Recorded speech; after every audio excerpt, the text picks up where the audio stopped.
Hey, welcome everyone to another edition of our weekly market chat presented by Huobi Research, where we aim to spark conversations on the latest topics in crypto every week and give our takes on things. So I'm your host, as usual, Jet, with my colleague Hanson. So as mentioned, we're part of the Huobi Research team within Huobi, and we're basically the think tank arm diving into a number of different topics and discussions every week and trying to give you the latest insights. So be sure to follow us at OB_research on Twitter, or you can also take a look at a number of the different research reports that we have published at huobiresearch.medium.com. So, as usual, be sure to leave any questions you have in the channel, and we'll get through to them at the very end of the chat. And just to note, that everything here said is not investment advice and does not represent the opinion of Huobi or Huobi Research, and is our own personal opinion. So with that said, let's dive right into it, right? So for this week, I guess everyone's well aware of the last few days and what's transpired with a significant number of events that have happened. So we will be diving through them. Mainly to start off and kick us off is talk about STE and the Depeg and the issues surrounding Celsius, and then we'll have a conversation about the latest market volatility that's where everyone's experiencing right now, and then followed by that we'll have a quick NFT market update as kind of an extension of the market situation, and then we'll be diving into some recent crypto project exploits, mainly on Osmosis and Optimism. And then we'll also be talking about, I guess, another NFT trend that's also come up recently with free mint meta. So with that said, let's move in. Okay. So for this week, to kick us off, we actually are going to be doing a little bit something different. So for the STE Depeg, and the latest situation around the fact that so just to give a quick background on what STETH is, STETH is a staked ETH token. Given the upcoming merge with ETH 2.0, basically it's a liquid staking solution for anyone that wanted to stake ETH. So given the latest crisis surrounding the Depeg, we've actually invited one of our colleagues, Andy, who will be diving in deeper to give you guys a update and a situational analysis on what's going on right now. So Andy, how about you kick us off and give your take on what's going on with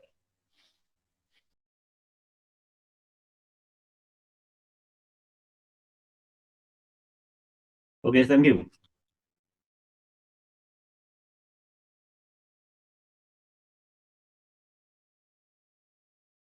Okay, so good evening, guys. I'm Andy from Huobi Research.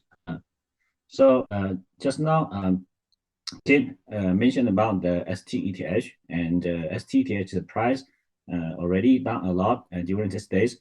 So now I just want to dive into some details about the STETH and the the market concern about STETH. So as you can see from my screen, this is the STETH report we will publish later.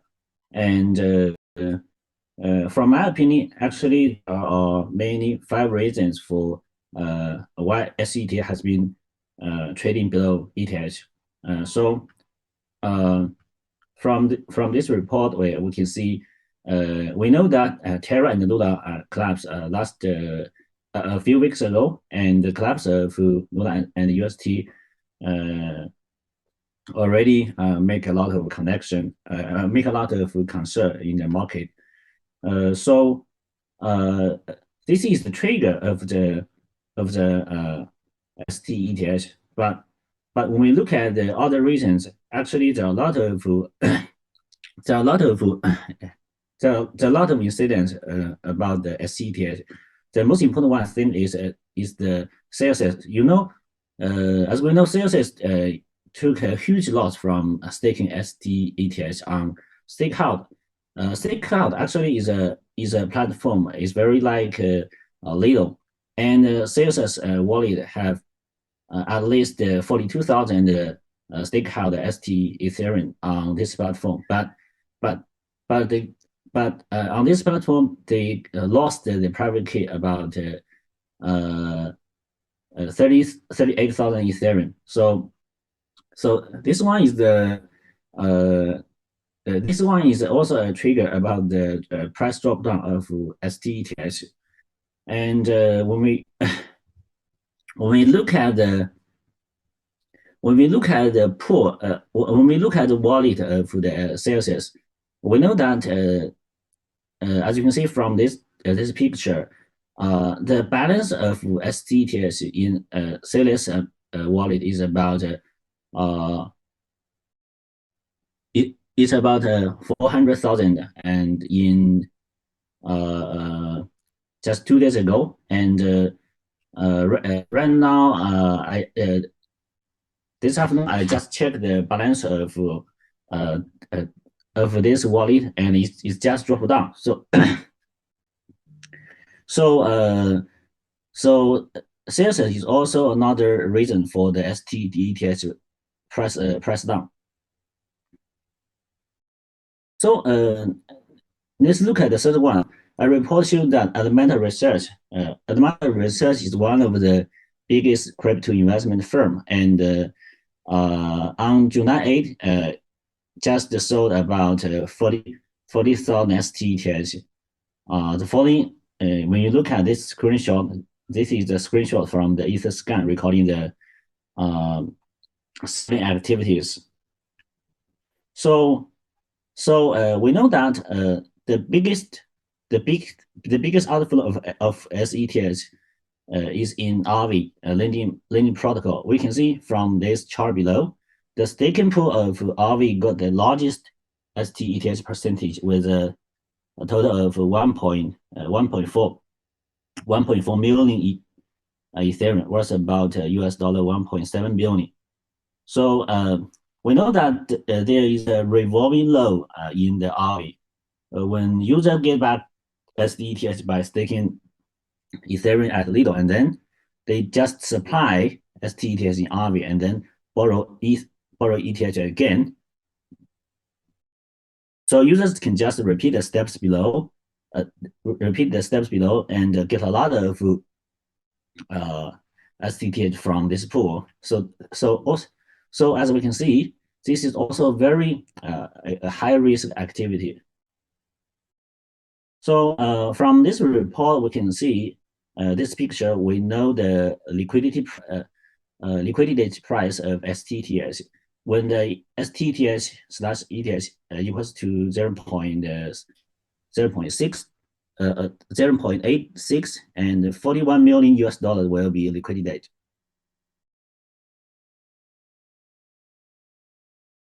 And we also know that the Ethereum 2.0, the merge of Ethereum 2.0 will come in the few months, but actually there are a lot of concern in the market. As we know, 1 day ago, the Ethereum team has just delayed what's called the difficulty bomb.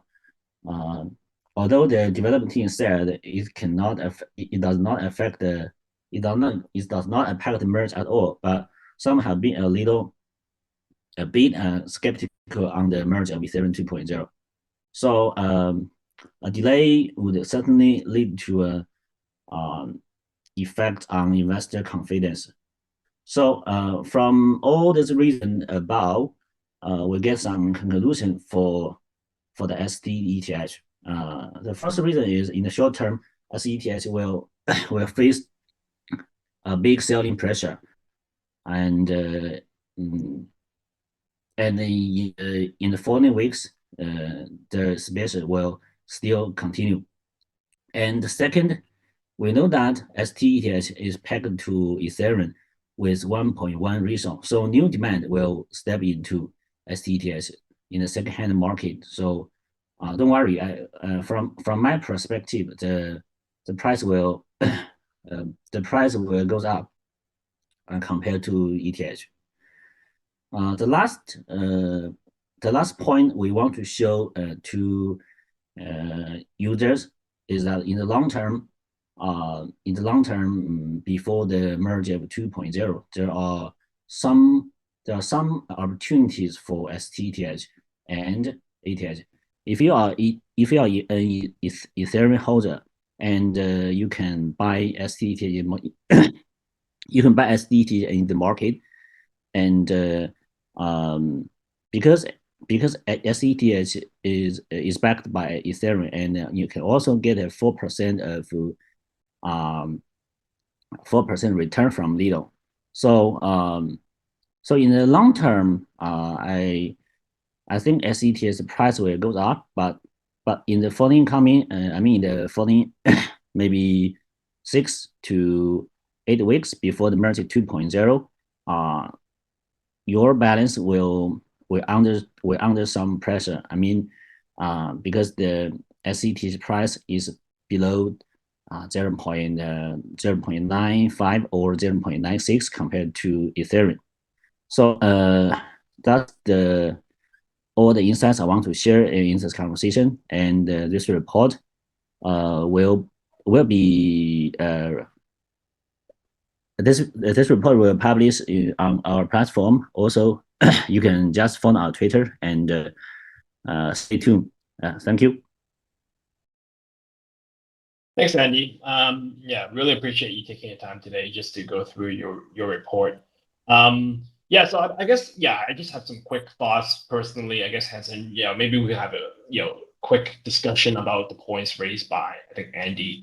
Yeah, so I guess it's also good to just give a quick, I would say, background on STETH and what it kind of represents, right? As Andy did mention, right? So Ethereum, as a lot of people know, is migrating from a proof of work to a proof of stake network, right? So what that means is in a proof of stake network, people have to stake Ethereum to validators to basically validate transactions. And based on the stake, if you are acting honestly and and the validator that you've staked with acts honestly, you will get a reward. And in a sense where for each block being kind of mined, so not mined, but each block that is being produced on the blockchain, you'll get a reward. And basically that is what STETH does, right? So by staking your ETH, you are going to get a percentage of rewards based on every block that's being produced, as long as everyone's acting honestly. And for STETH right now, I think, as Andy mentioned, the annual rate that you earn from this is around 4%. So the main issue right now is, as Andy mentioned, right? STETH is facing some pressure on a relative basis compared to ETH, because on a normal, I would say, market basis, right? STETH should technically be 1-to-1, if not slightly higher than ETH, because of the fact that you're accruing rewards, right? As I mentioned, from the staking. But in this case, right now, because of the fact that right now ETH has not transitioned fully to the ETH 2.0 model, all the ETH that was previously staked from the Beacon chain back in late 2020 is still locked up, right? So that's it. That's the main issue, right? If you think about it, it's kind of like in a market, I would say, product standpoint, it's probably similar to GBTC, where in a trust scenario where things the BTC is locked up and it cannot be unlocked, and then right now it's trading at a discount because of the fact that it's locked up. And as we're aware right now, because of the market situation, people value liquidity, right? They prefer to have their ETH able to transact and do whatever. So I think right now that's mainly the main reason as to why STETH is not trading on a relatively 1-to-1 ratio. And the second point is, as Andy also mentioned, right? So what you can do with STETH is you can actually pledge it as collateral, like he mentioned, on Aave, right? So Aave is a lending, decentralized lending protocol that is very well known in the DeFi space. And what I would say a lot of degens have done, or not degens, but speculators have done, is they've kind of levered up on chain by, like Andy mentioned, where you have ETH, you deposit it, your stake ETH, and then you borrow up based on the collateral ratio that you can borrow. and then you buy more ETH, and then you deposit it, and then based on the collateral ratio, again, you keep borrowing and doing that, repeating it multiple times to get the leverage effect of basically borrowing and depositing the ETH to build up a leverage position on basically FTETH. And that's the main issue, right? Because of the fact that right now we're facing a market crunch, illiquidity scenario. A lot of people, that built up these lever positions, especially on chain, is facing potential liquidation. As you can see in the chart that is in the slide, where after a certain price of STETH depegs from ETH. I mean, I wouldn't use the word depeg because technically STETH is a separate asset compared to ETH, compared to the Luna situation where the UST is actually supposed to be equal to $1, right? So because of this fact that there's a certain liquidation ratio for anyone that's kind of levered up a bet on ETH or STETH in this matter, when the ratio of these two widen, they basically face a margin call, right? And if you get a margin call, basically you're forced to unwind the trade and sell, and that's kind of causing a feedback loop, and it also as part of a market driver as to why ETH, which contributed to ETH's decline so far, right? So that's the main issue. And on the Celsius side, so as Andy mentioned, right? So Celsius is a centralized, I would say, provider of crypto services, right? So the main issue with Celsius is right now on their platform, if you stake ETH, you can withdraw. But the problem is, in the actual sense, right, the ETH that they've been taking from the customers, they've actually been staking it into STE, right? But as we mentioned, STE is locked up.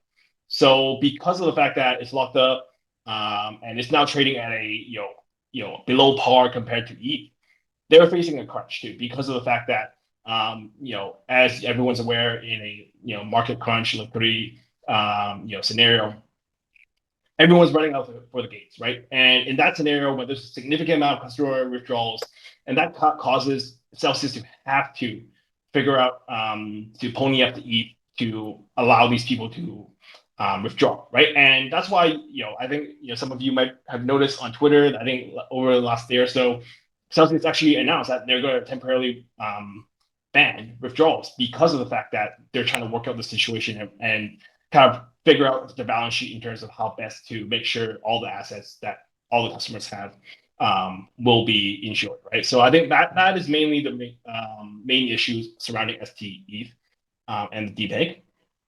Again, I wouldn't use the word DPEG, but again, that's mainly the reason why it's kind of traded against or outside of the usual range of STETH or 2ETH. Yeah. So Hansen, do you have any thoughts on this? Yeah, so I have a question to ask. So if those people who leveraged and stake ETH gets liquidated, what will happen to the price of Ethereum? So Yeah, because you're saying that they're so two different assets, right? So will the yeah, I mean, price of Ethereum be affected? so I mean, you can think about it, right? In a liquidation scenario, the person that basically takes the other side of the trade, probably doesn't want ETH exposure, right? I would imagine, right? So in that sense, basically because of the fact that they're getting it at a discount, they're going to market sell and lock in the money that whatever was borrowed, and then basically market sell in the situation, which is causing a kind of a feedback loop. I think in crypto it's very normal to see a lot of these feedback loop where one thing leads to another, and then people are forced to unwind certain positions, and this is just another case of that. So there's a possibility of seeing a sort of like a death spiral situation if people get Again, slipped. I wouldn't say death spiral because of the fact that again, STETH versus ETH is not a peg scenario where there was always a guarantee that STETH would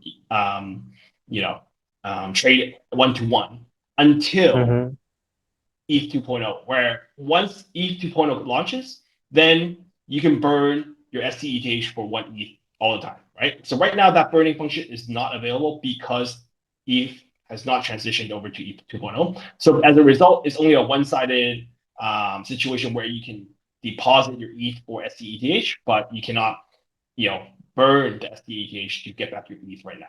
But when 2.0 comes out, that should be no problem. So that's the main difference compared to the Luna situation. So just wanted to clear that up.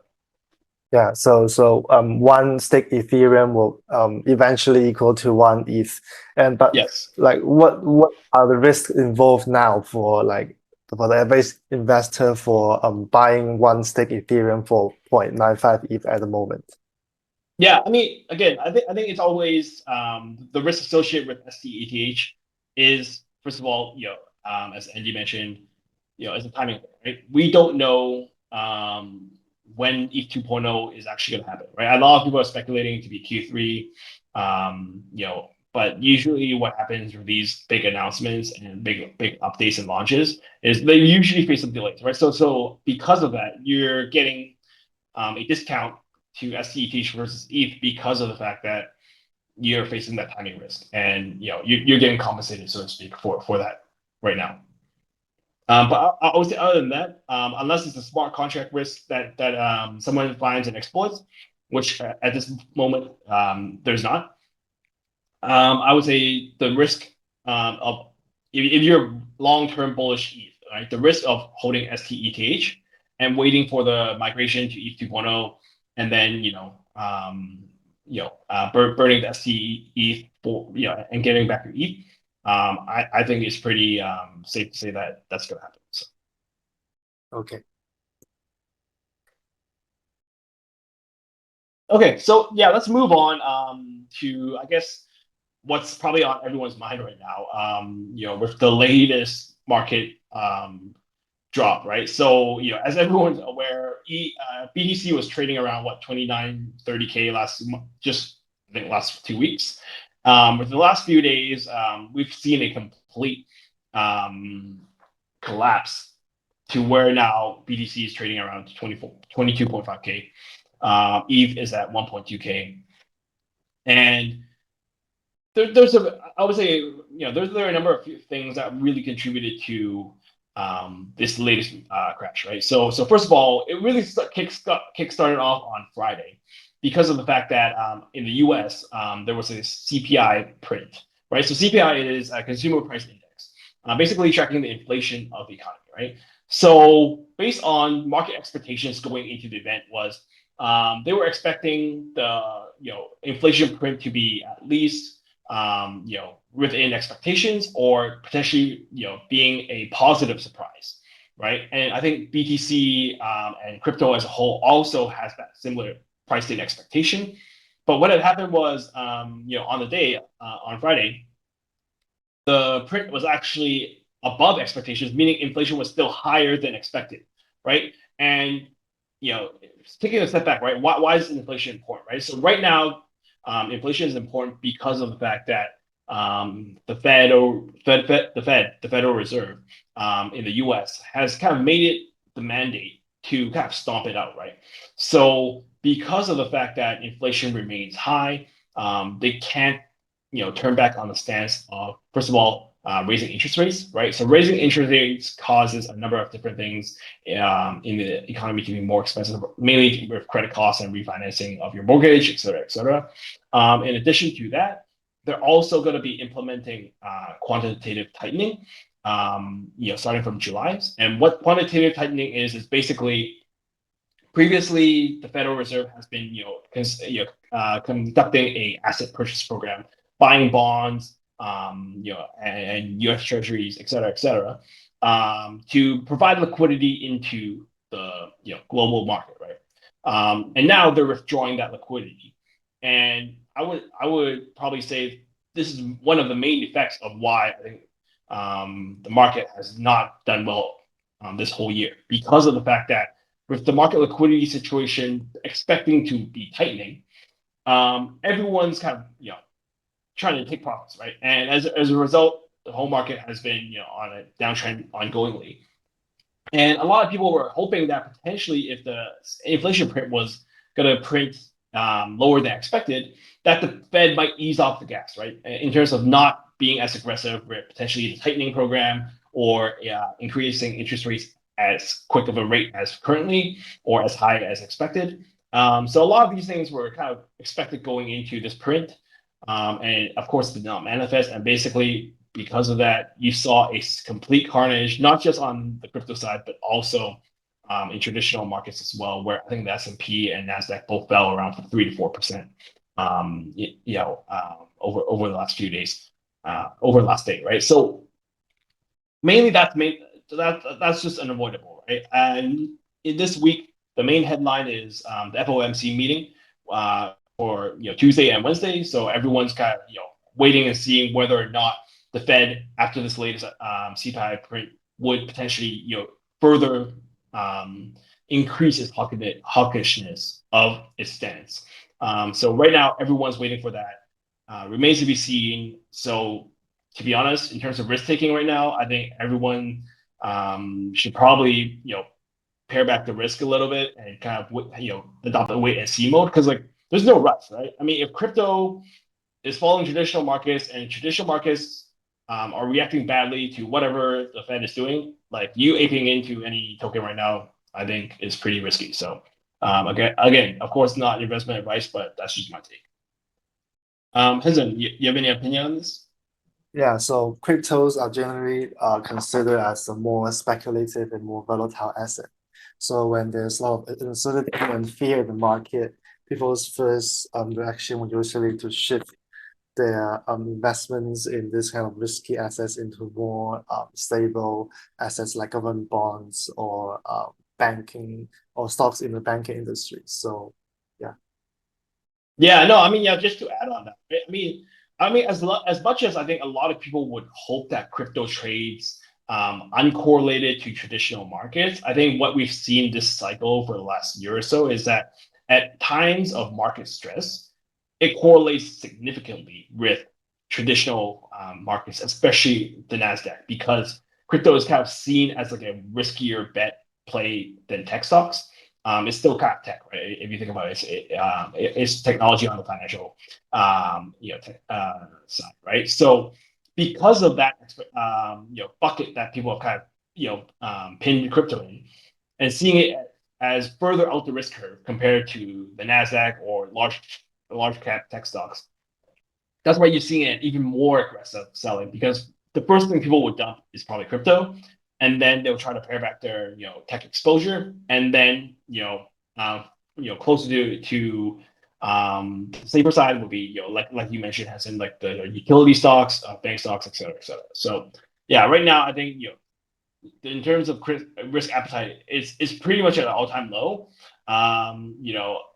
For anyone looking through the next 18 months, I think if the Fed starts showing signs of potentially pivoting, that's probably a better entry than right now, because of the expectations that no one knows what's going to be happening. So definitely be careful. So moving So on moving to on. the Yep. NFT market side. So the NFT market took a hit as well in this market crash. In the past, there was usually a negative correlation between Ethereum prices and the floor price of NFTs. So meaning that whenever the price of Ethereum drops, the floor price of NFTs usually increase, because people see cheaper Ethereum prices and opportunity to buy NFTs at a discount. But however, in the market condition right now, we are seeing both ETH prices and NFT prices dropping partly. So looking at the look at Nielsen's 500 NFT 500 index on the left, the year-to-date change of NFTs in USD is at minus 66%, and the year-to-date change in ETH is at minus 11%. And in the last 7 days, popular NFT collections like the Bored Ape Yacht Club have dropped around 14%, and the Mutant Ape Yacht Club dropped 22%, and Clone X has dropped around 32%. And surprisingly, the best performing NFT collection was CryptoPunks, which only dropped 3%, and in the in the past month only 5%. So it is currently trading around 50 Ethereum. But do keep in mind that we're talking when we talk about floor prices here, we are talking in terms of Ethereum. So if we're talking about their actual USD value, CryptoPunks have actually lost about 50% of its USD value in the past month. And looking at the volume chart on the right, we're also seeing a lowest levels of trading volume in the NFT market. So yeah. I mean, just to interrupt. Yeah, I think there are a few things I want to point out. I think for NFTs in general, right? So if you think about NFTs, right? NFTs is the most illiquid part of crypto assets right now that's available, because for every unique NFT, you need a unique willing buyer compared to tokens where you can trade it at an AMM on a decentralized exchange, or a centralized exchange like Huobi. But for NFTs, you really need a buyer for that specific NFT to have demand and liquidity to sell, right? And in times of market stress, even though the floor price is saying one thing, I would say floor price as a caveat is the lowest price being listed on in an NFT marketplace. That does not mean it is the actual clearing price, right? So those are two different things, right? So for anyone that's actually trading NFTs right now, definitely be aware of the fact that what the actual spread is between actual recent activity that's actually cleared in the market and the listed floor price. Because floor prices, just by looking at them, can be very deceiving. Yeah, if there's no liquidity at all, your floor price doesn't really matter, since no one is willing to buy those NFTs. So so in this market condition, we're seeing some interesting trends. So the chart on the bottom shows the trades in wrapped Ethereum as a percentage of total volume on OpenSea. So for those of you who don't know what wrapped Ethereum does, is that they're used to make bid offers on OpenSea. And most bid offers are usually significantly lower than the price or than the floor price. They target those people who want to sell the NFTs immediately for ETH. So a high percentage of total volume in wrapped ETH means that people are accepting bidding orders that are they are undercutting them, and so it's an indicator that NFT holders are selling below the floor price. They are panic selling and trying to exit the market. And the chart on the top shows that the average price per WETH trade has shot up. This shows that the people who are accepting the bid offers are holding expensive NFTs like Bored Apes or Moonbirds that has a higher Ethereum price. So this is a signal that many whales who hold expensive NFTs are losing confidence in them and trying to leave the market and sell their NFTs at a discount to those low ball bid offers. And for those of you who still believe in the long-term utility or value of NFTs and are looking to buy into the dip, it is a good idea to look at which collections are the most traded, most trending during this kind of market crashes. So I believe that the most liquid and most traded NFTs during a market cool down are often the true blue chips. So it means that despite the uncertainty and fear in the market, some people are still seeing value in these NFT collections and are still buying them. And so in the top 10 most traded NFTs, we also continue to see Yoga Labs dominance, and there's four out of 10 top traded collections are owned by Yoga Labs. So looking at the on the graph on the right, the seller vs buyer ratio is at all-time high at the moment. So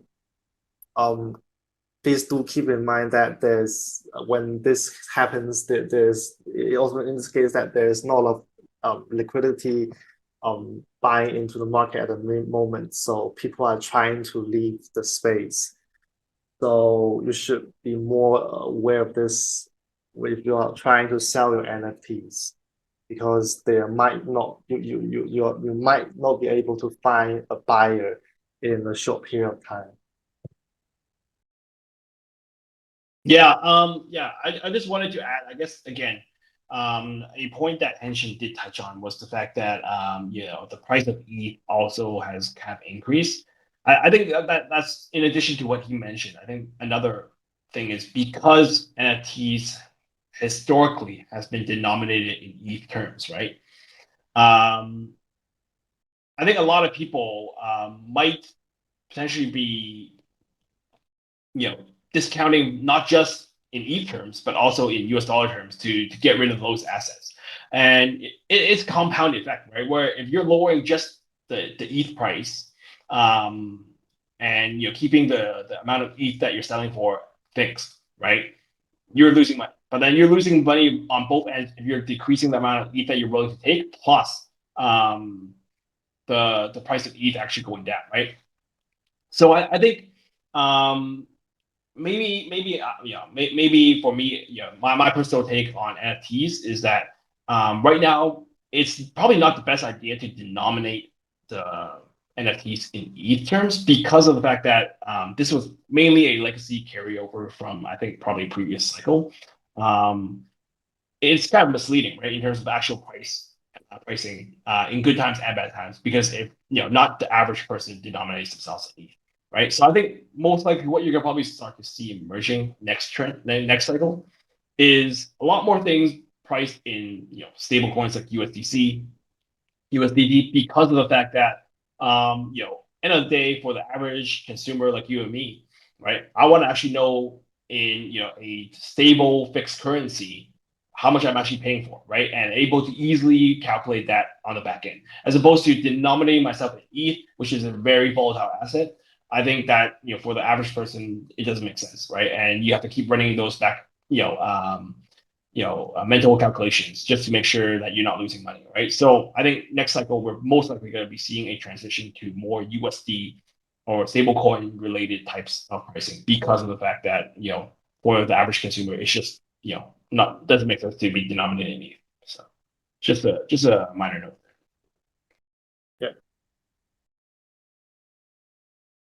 Yeah.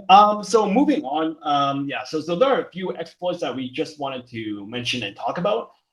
So the first one is Osmosis. So Osmosis is a multi-chain DEX on Cosmos, the Cosmos ecosystem. So what had happened was last week, what was announced was a person on Reddit actually pinged the team and let them know that there was a potential exploit that could be had. So what had happened was, if you deposit into a liquidity pool and you withdraw pretty right away, you would have gotten 50% more of the value that you deposited. So what had happened was this ended up being exploited, of course, after someone probably saw it on Reddit because the guy posted it on Reddit to inform the team.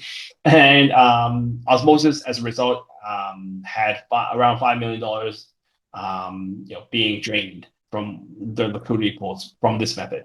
And basically what had happened after that was the team worked with the network validators to stop the chain to kind of fix the issue, to prevent a further draining of the liquidity pool. And that's kind of the situation. And on another exploit is optimism, right? So you've heard us talk about optimism for the last few weeks. Clearly it's been a very hot and trending topic because of the fact that it's the first layer 2 to launch its token.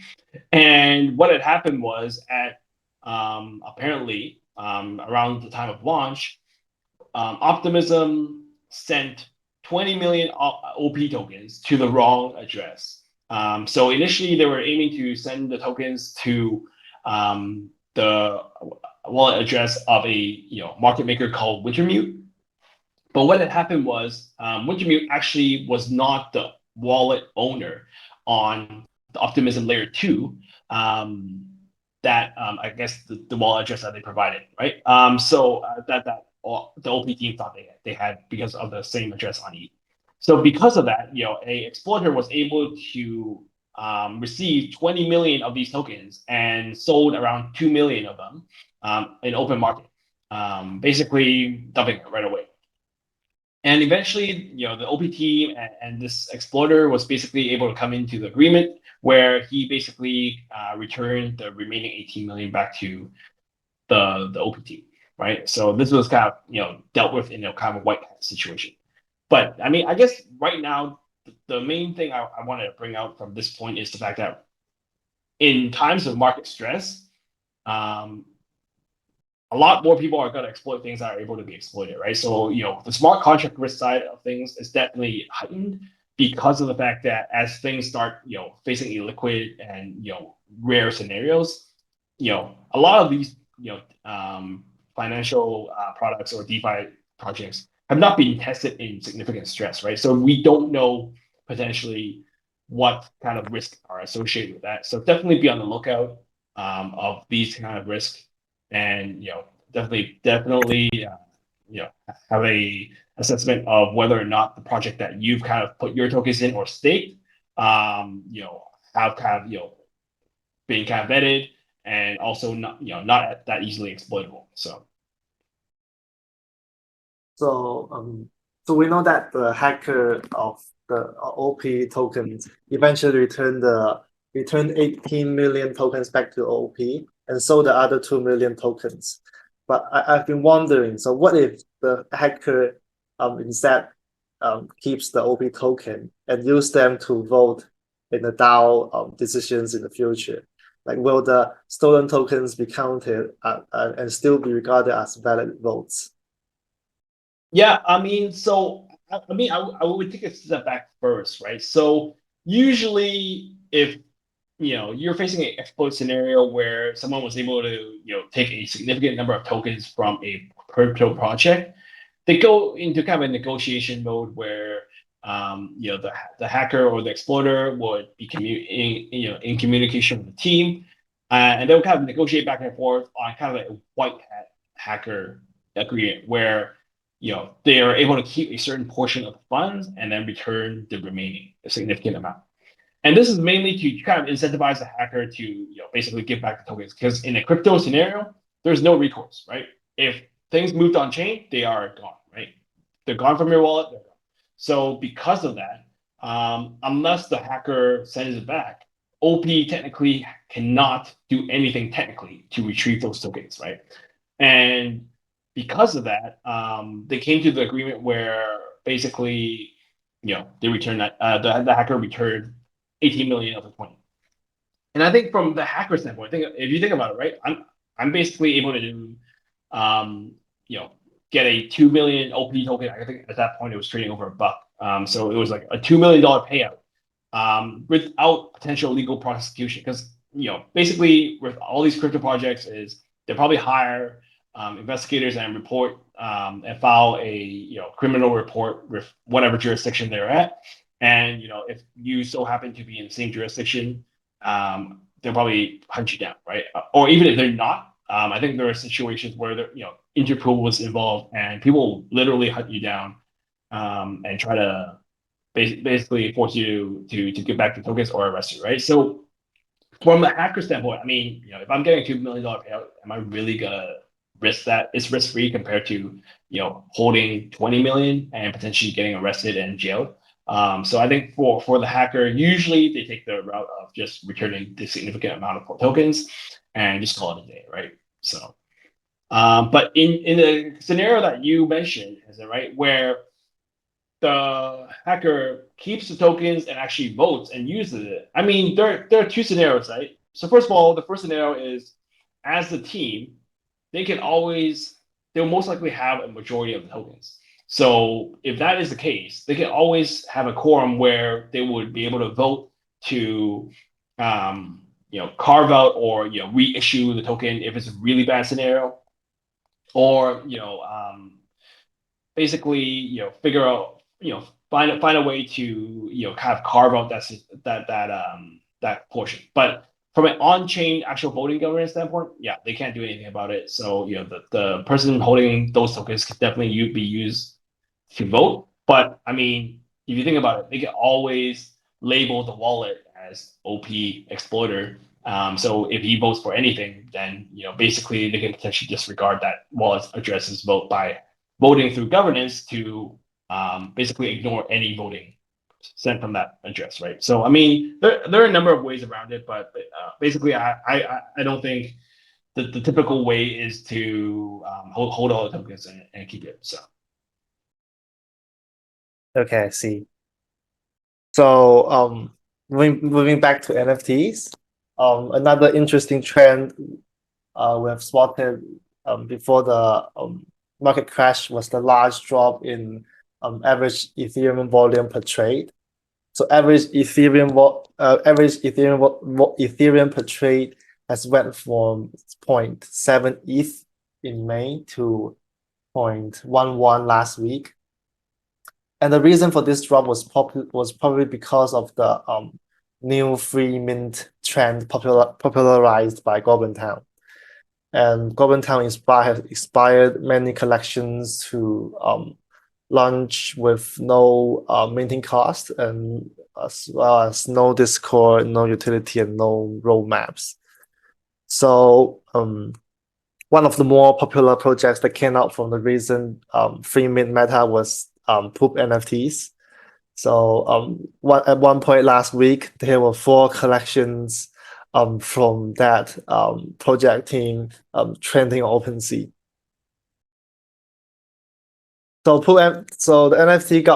this NFT project got popular for its anti cultural values and vibes. So instead of saying we all gonna make it and promising ambitious roadmaps and utilities like every other NFT projects, this project clearly say that you're not gonna make it, and their NFTs are just a piece of poop.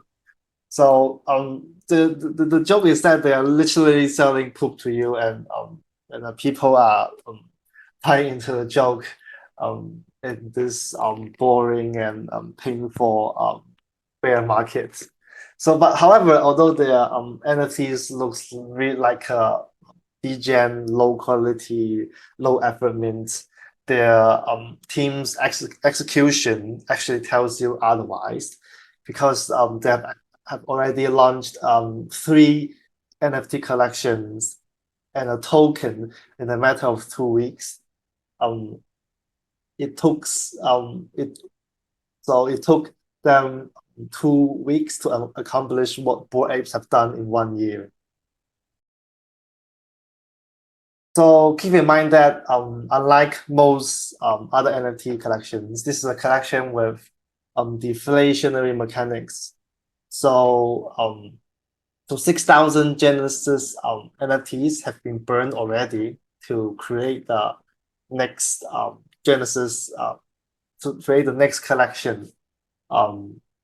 So right now they might have a high price for, but it's mainly due to their low supply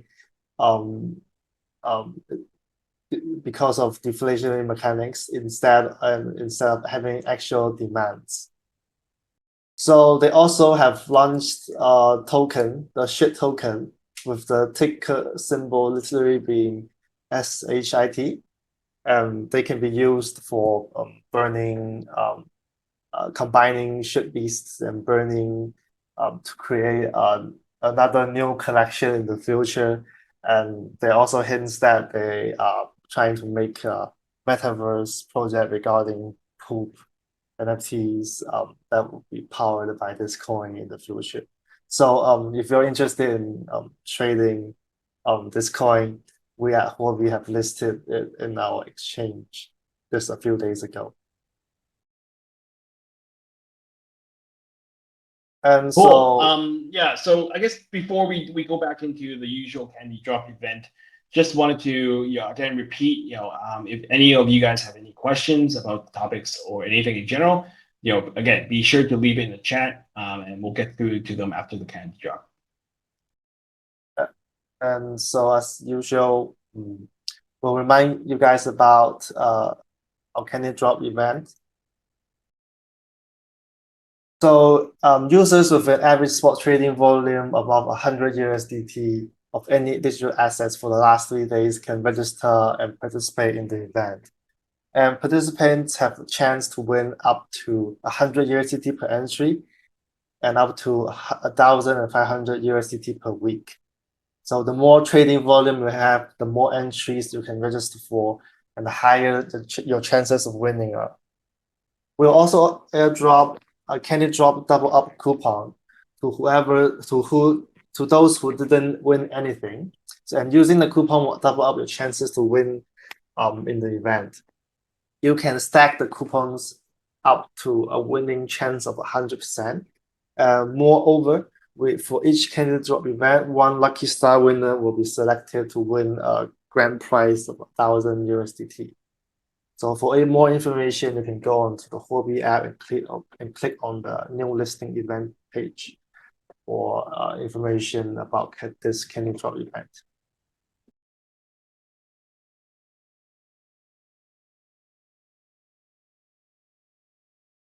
Okay. Jack.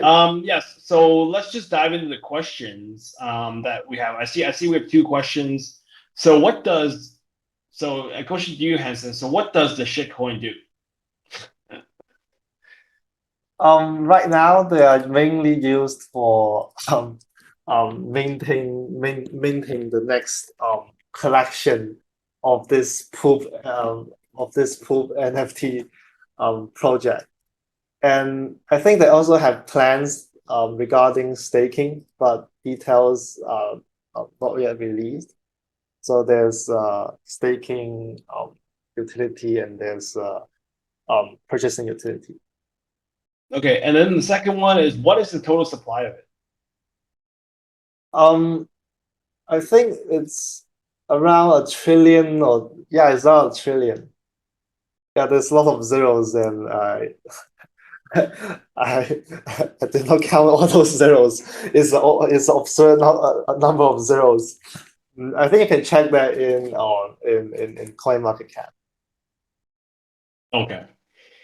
Well, I guess this wraps it up for this latest segment of the weekly market chat. Again, be sure to follow us at Huobi_research on Twitter, or you can also take a look at the research reports that we just talked about. Similar to the one that Andy has kind of walked through today for us on huobiresearch.medium.com, where that is the place to be to look at all the research that we have published. So thank you everyone for taking time again today to listen to our conversation. We'll be back here next week at the same time, and look forward to seeing you guys again. Thanks. Thank you.